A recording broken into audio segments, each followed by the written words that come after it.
Hello friends, welcome back. आज हम लोग जीके के कुछ इंपॉर्टेंट क्वेश्चन देखेंगे जो हमेशा हर बार सभी एग्ज़ामों में पूछे जाते हैं। तो बहुत ही इंपॉर्टेंट है। अगर आपको नहीं पता है तो आप ये वीडियो देखते रहिए। तो पहला क्वेश्चन है, गन पाउडर किसका मिश्रण है? तो गन पाउडर नाइट्रेट, सल्फर और चारकोल का मिश्रण है। गन पाउडर को हम लोग काला पाउडर भी कहते हैं, इसको काला पाउडर भी कहा जाता है। और ये पोटेशियम नाइट्रेट क्या होता है? Salt Peter. और सल्फर और चारकोल का मिश्रण है। अगला क्वेश्चन है, निम्न में से कौन सा मिश्रण TNT, इसका भी कभी कभी फुल फॉर्म पूछ लेता है TNT का, ट्राई नाइट्रोटोलुइन के विस्फोट का कारण है? तो अमोनियम नाइट्रेट TNT के विस्फोट का कारण है। इसमें क्या होता है, जो TNT है और अमोनियम नाइट्रेट ये मिलके एक विस्फोटक का निर्माण करते हैं जिसको अमेटोल कहा जाता है। क्या कहा जाता है? अमेटोल। अगला क्वेश्चन है, अमोनल किसका मिश्रण है? तो इसका सही आंसर है अमोनल एल्यूमिनियम पाउडर और अमोनियम नाइट्रेट का मिश्रण है। तो इसमें एल्यूमिनियम पाउडर एक ईंधन की तरह काम करता है और जो अमोनियम नाइट्रेट है ये एक ऑक्सीकारक के रूप में काम करता है, ऑक्सीकारक। तो अमोनल एल्यूमिनियम पाउडर और अमोनियम नाइट्रेट का मिश्रण है। अगला क्वेश्चन है, ट्राई नाइट्रोटोलुइन का प्रयोग कहाँ पे किया जाता है? तो इसका सही आंसर है डी, इसका प्रयोग एक विस्फोटक के रूप में किया जाता है। और TNT इसका निर्माण कैसे होता है? इसका निर्माण जो टोलुइन होता है उसको हम लोग सांद्र नाइट्रिक अम्ल जिसको हम लोग HNO3 बोलते हैं एंड H2SO4 जिसको हम लोग सल्फ्यूरिक अम्ल बोलते हैं, इसके साथ लंबे समय पे गर्म करने पे जो टोलुइन है उसको हम लोग HNO3 एंड H2SO4 के साथ लंबे समय तक गर्म करते हैं जिससे कि TNT का निर्माण होता है। अगला क्वेश्चन है, सीमेंट के रासायनिक घटक कौन कौन से हैं? तो इसका सही आंसर है बी, चूना पत्थर, चिकनी मिट्टी एंड जिप्सम। तो चूना पत्थर होता है CaO कैल्शियम ऑक्साइड, चिकनी मिट्टी में हम लोगों को सिलिका तथा एल्यूमिना मिलता है, सिलिका हो गया SiO2 एंड एल्यूमिना हो गया Al2O3 एंड जिप्सम जिसको हम लोग कैल्शियम सल्फेट भी बोलते हैं CaSO4 × 2H2O। तो इसका मिश्रण होता है सीमेंट।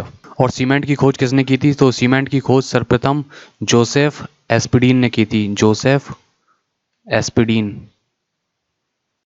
ये भी क्वेश्चन पूछा जाता है, सीमेंट की खोज किसने की थी? जोसेफ एस्पिडीन ने 1824 में की थी। कब की थी? 1824 में जोसेफ एस्पिडीन ने। अगला क्वेश्चन है, सीमेंट निम्न में से किस मिश्रण को तेज गर्म करके बनाया जाता है? तो इसका सही आंसर है बी, चूना पत्थर तथा मिट्टी के मिश्रण को तेज गर्म करके सीमेंट का निर्माण किया जाता है। अगला क्वेश्चन है, सीमेंट किसका मिश्रण है? तो इसका सही आंसर है A, cement calcium silicate and calcium aluminate का मिश्रण है। तो यहाँ पे थोड़ा डिटेल में देखते हैं कि सीमेंट में कौन कौन से जो है इंग्रेडिएंट्स पाए जाते हैं। पहला हो गया है लाइम, दूसरा हो गया है सिलिका, तीसरा हो गया है एल्यूमिना, फिर हो गया है जिप्सम, उसके बाद हो गया है आयरन ऑक्साइड, उसके बाद हो गया है मैग्नीशिया, उसके बाद हो गया है सल्फर, उसके बाद हो गया है एल्केलीज।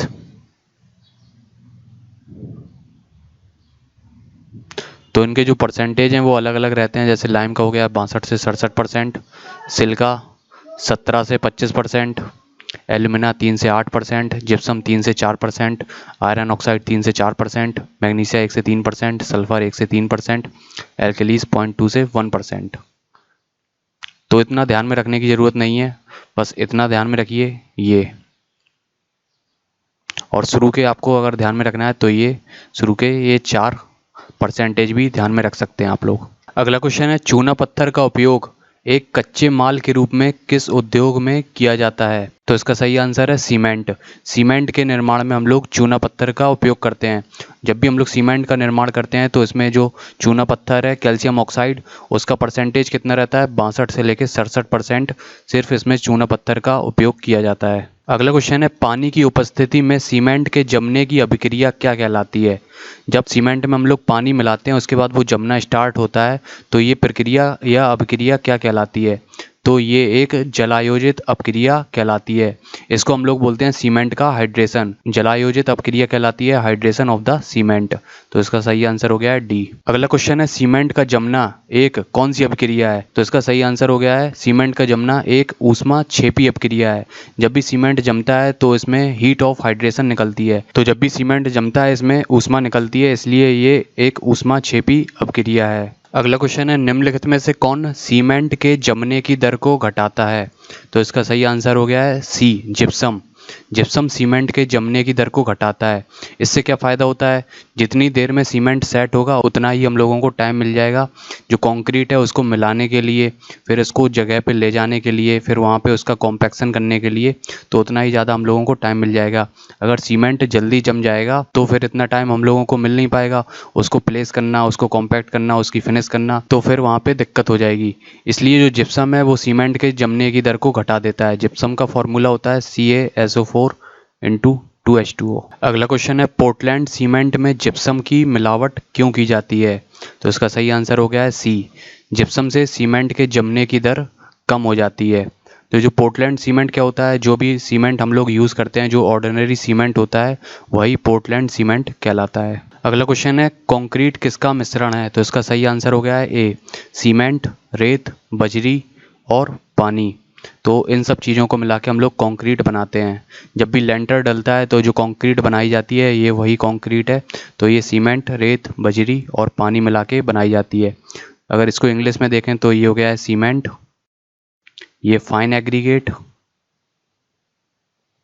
कोर्स एग्रीगेट और वाटर। तो सीमेंट हो गया एक बाइंडिंग मटेरियल, फाइन एग्रीगेट में जैसे सैंड आ गया, और कोर्स एग्रीगेट में ग्रेवल आ गए, और वाटर। तो इन सभी चीज़ों का एक निश्चित अनुपात लेके हम लोग कंक्रीट बनाते हैं। अगला क्वेश्चन है कांच क्या है? तो इसका सही आंसर है कांच एक अतिशीतित द्रव है। अगला क्वेश्चन है धूप के चश्मों के लिए निम्न में से कौन सा कांच प्रयोग किया जाता है? तो इसका सही आंसर है ए, धूप के चश्मों के लिए क्रुक्स कांच प्रयोग किया जाता है। और जो क्रुक्स कांच है इसमें सीरियम ऑक्साइड होता है, जिसका फॉर्मूला है सीरियम ऑक्साइड का CeO2। और ये सीरियम ऑक्साइड क्या काम करता है? ये जो सूर्य से पराबैंगनी किरणें आती हैं उनको तेजी से अवशोषित कर लेता है सीरियम ऑक्साइड। तो धूप के चश्मों के लिए हम लोग क्रुक्स कांच का उपयोग करते हैं। तो ये बहुत ही इंपॉर्टेंट क्वेश्चन है। अगला क्वेश्चन है कांच प्रबलित प्लास्टिक बनाने के लिए किस प्रकार की कांच का प्रयोग किया जाता है? तो जो हम लोग प्लास्टिक बना रहे हैं उसमें हम लोग कांच का रेनफोर्समेंट देते हैं। यानी अगर ये प्लास्टिक की सीट हो गई तो इसमें जो कांच है वो एक सरिये की तरह काम करेगा। जो हम लोग एक बीम बनाते हैं तो उसमें कंक्रीट में सरिये डालते हैं, वैसे ही ये एक प्लास्टिक है, इसमें कांच एक सरिया की तरह काम करेगा। तो वो कौन सा कांच होता है? तो कांच प्रबलित प्लास्टिक बनाने के लिए हम लोग फाइबर कांच का उपयोग करते हैं। तो इसका सही आंसर हो गया है डी। अगला क्वेश्चन है पायरेक्स कांच की अधिक मजबूती का मुख्य कारण क्या है? तो पायरेक्स कांच की अधिक मजबूती का कारण बोरेक्स है। बोरेक्स की वजह से जो पायरेक्स कांच है उसमें अधिक मजबूती आती है। अगला क्वेश्चन है निम्न में से किसको मिलाने पर कांच का रंग हरा हो जाता है? तो ये बहुत ही इंपॉर्टेंट क्वेश्चन है। तो क्रोमियम ऑक्साइड को मिलाने पे कांच का रंग हरा हो जाता है। तो इसका सही आंसर हो गया है सी, क्रोमियम ऑक्साइड। अगला क्वेश्चन है कौन सा पदार्थ कांच को नीला रंग देता है? तो कोबाल्ट ऑक्साइड के कारण कांच में नीला रंग आता है। तो यहाँ पे हम लोग देखते हैं कि कौन कौन से ऑक्साइड के कारण कौन कौन से कलर आते हैं। तो क्रोमियम ऑक्साइड के कारण हरा रंग आता है, मैग्नीज डाई ऑक्साइड के कारण लाल रंग आता है, आयरन ऑक्साइड की वजह से भूरा रंग आता है। देखिए यहाँ पे कंफ्यूज मत हो जाइए कि आयरन ऑक्साइड की वजह से लाल रंग आता है, आयरन ऑक्साइड की वजह से भूरा रंग आता है, और मैग्नीज डाई ऑक्साइड की वजह से लाल रंग आता है, कोबाल्ट ऑक्साइड की वजह से गहरा नीला रंग आता है। अगला क्वेश्चन है निम्न में से किसका उपयोग रासायनिक उपकरण जैसे बीकर, फनल इत्यादि बनाने के लिए किया जाता है? तो इसका सही आंसर है बी, कठोर कांच का उपयोग रासायनिक उपकरण जैसे बीकर, फनल इत्यादि बनाने के लिए किया जाता है। तो दोस्तों आज की वीडियो में इतना ही। वीडियो पसंद आई हो तो लाइक कीजिए, अपने दोस्तों के साथ शेयर कीजिए, और अगर अभी तक आपने हमारे चैनल को सब्सक्राइब नहीं किया है तो सब्सक्राइब कर लीजिए और साथ में बेल आइकन को भी प्रेस कर दीजिए, जिससे कि आने वाली वीडियोज़ का आपको नोटिफिकेशन मिलता रहे। Thank you.